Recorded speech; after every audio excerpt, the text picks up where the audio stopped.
আমি শুনেছি এই মাহফিল করার জন্য নাকি কোনো জায়গায় অনুমতি নেওয়া লাগছে। কারো কারো পছন্দ হয় নাই, আফসোস আফসোস। আমি জানি না তারা এখানে এসছেন কিনা।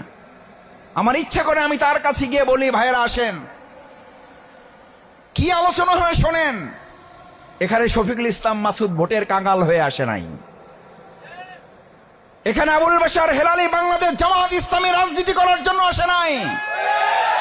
শফিকুল ইসলাম মাসুদ যদি পাবলিক ফিল্ডে এখন রিকশার উপরে দাঁড়িয়ে কথা বলা শুরু করে, আপনাদের এর চেয়ে বেশি রাস্তায় জড়ো হয়ে যাবে।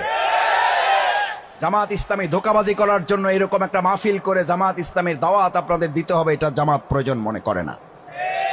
ভোট চাওয়ার জন্য শফিকুল ইসলাম মাসুদ এখন বগার ফেরিঘাটে দাঁড়িয়ে, আল্লাহ আমার অহংকার মাফ করুন, বগার ফেরিঘাটে দাঁড়িয়ে কথা বলা শুরু করলে আপনাদের এরকম 200-400 লোক ওখানে হাজির হয়ে যাবে, ফেরি থামিয়ে কথা বলার জন্য দাঁড়িয়ে যাবে। কি ভাবছেন?